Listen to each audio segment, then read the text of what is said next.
Olá, você é muito bem-vindo no nosso canal Amor à Palavra. Eu sou Noemi Carneiro e nós estamos estudando a carta do apóstolo Paulo aos Coríntios. Estamos estudando a primeira carta e nós estamos no capítulo 6. Hoje nós vamos ler a partir do verso de número 12 e entender o que o apóstolo Paulo quer nos ensinar.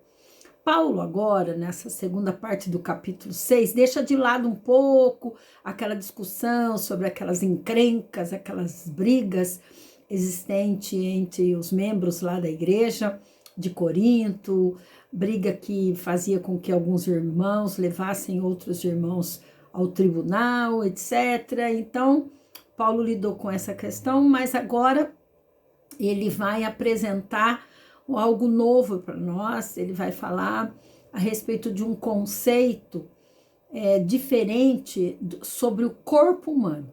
O nosso corpo foi criado por Deus, o nosso corpo foi resgatado por Cristo Jesus na cruz do Calvário e ele se transformou em templo do Espírito Santo que habita em nós agora. Então, na verdade, Paulo vai nos ensinar que nós somos templo, santuário do Espírito Santo. E o nosso corpo, ele é especial, transformado pelo Senhor Jesus. Ele não é, de forma alguma, um depósito onde tudo aquilo que é ruim vem para dentro dele. Ele é um lugar onde o Espírito Santo habita. Então, nós veremos algumas ideias importantes do apóstolo Paulo num contexto lá de Corinto, que era um contexto diferente daquilo que Paulo estava ensinando para aprimorar a espiritualidade daquele povo. O verso 12, que nós vamos ler, diz assim: tudo me é permitido, mas nem tudo convém. Tudo me é permitido, mas eu não deixarei que nada domine. Algumas traduções dizem: todas as coisas me são lícitas, mas nem todas me convêm. Os coríntios achavam que todas as coisas eram lícitas, tudo podia, era um lema que eles tinham. Então, como tudo podia, eles usavam esse lema para justificar a vida imoral deles.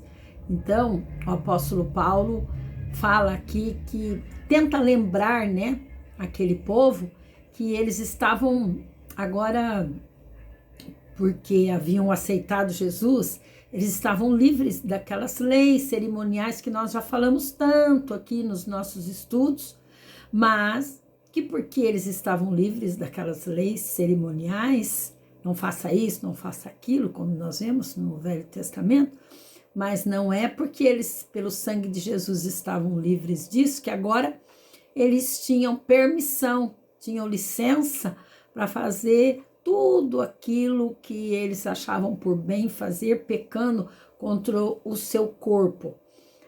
Paulo vai dizer assim, ó, se vocês continuarem nessa prática, vocês são escravos do pecado.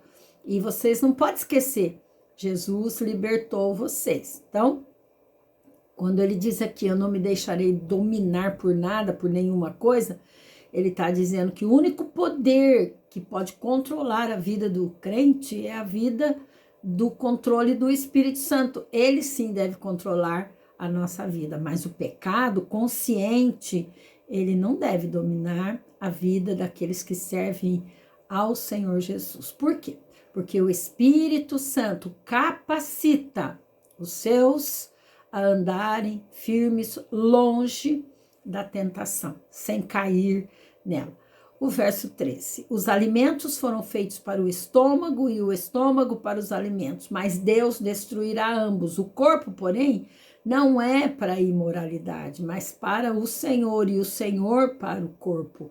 Por seu poder, Deus ressuscitou o Senhor e também nos ressuscitará. Ressuscitará os nossos corpos. Vocês não sabem que os seus corpos são membros de Cristo? Tomarei eu os membros de Cristo e os unirei a uma prostituta? De modo nenhum. Vocês não sabem que aquele que se une a uma prostituta é um corpo com ela? Pois, como está escrito, os dois serão uma só carne. Mas aquele que se une ao Senhor é um espírito com ele. Olha, a vida dos cristãos sofre uma mudança muito grande quando eles recebem o Senhor Jesus em sua vida. Eles passam a ter uma união com Cristo, onde o Espírito Santo dirige a vida do cristão. Essa união, ela afeta o cristão e afeta Cristo também, porque existe essa união, porque todas as coisas que o cristão vai fazer, ele tem que trazer Jesus para aquilo que ele vai fazer. Ele sempre deve perguntar: eu estou na presença de Jesus, devo fazer isso ou não? Então, ele sabe muito bem que esse relacionamento, essa união com Cristo não pode acontecer quando um relacionamento é ilícito, ele está dizendo aqui. Como que eu vou usar o meu corpo, onde o Espírito Santo habita, e vou unir o meu corpo com uma prostituta? Então, ele está mostrando que isso não é ilícito. Os coríntios não tinham problema nenhum com isso, eles achavam que isso era lícito. Então, o apóstolo Paulo está mostrando para eles que uma vida com Cristo não pode continuar como uma vida que eles tinham antes, com esses pensamentos. E ele faz uma orientação no verso 18, olha, fujam da imoralidade sexual. Todos os outros pecados que alguém comete fora do corpo, os comete, mas quem peca sexualmente peca contra o seu próprio corpo. Então ele diz, todo pecado que o homem comete é fora do corpo. Isso era um outro princípio que eles tinham. Vou fazer o que eu quiser com o meu corpo, não tem problema nenhum, porque o pecado que eu faço, eu posso cometer todos os pecados, todas as impurezas, que não tem problema nenhum. E o apóstolo Paulo diz assim, mas quem peca sexualmente peca contra o seu próprio corpo. Então, Paulo mostrou que o pecado sexual é cometido contra o corpo, não fora dele, mas os coríntios não pensavam dessa forma. Verso 19, ele diz assim, acaso não sabem que o corpo de vocês é santuário do Espírito Santo que habita em vocês, que lhes foi dado por Deus e que vocês não são de si mesmos? Agora, que nós recebemos Jesus, nós pertencemos a todo cristão. Deveria cuidar com muito carinho do seu corpo, que é o templo do Espírito Santo, para honrar o Senhor Jesus, porque o Espírito Santo habita em sua vida. E ele deve evitar tudo aquilo que desagrada o Espírito Santo. Verso 20 diz, vocês foram comprados por alto preço, portanto, glorifiquem a Deus com o corpo de vocês. Paulo lembra aqui que a morte de Jesus na cruz, ela foi o preço que foi pago pelo nosso pecado.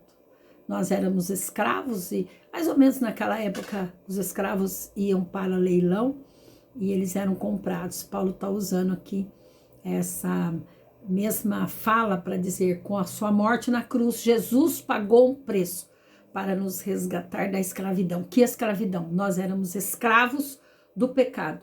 E o Senhor Jesus nos comprou. E o preço não foi barato. Foi um preço, um alto preço. Custou a morte do Senhor Jesus naquela cruz, na cruz do Calvário. Isso tem um significado muito especial para o cristão. Então, Paulo, ele conclui aqui sobre nos orientando a glorificar a Deus no nosso corpo. Em outras palavras, Paulo está dizendo, use seu corpo para que outras pessoas possam ver que você pertence a Deus. Talvez esse seja o resumo que nós queremos falar. Os cristãos abusavam então da liberdade em Cristo, reivindicando para si o direito de satisfazer seus desejos sexuais como desejassem. Mas Paulo argumentou que a imoralidade sexual é inaceitável para o cristão. Medite nisso. Deus te abençoe.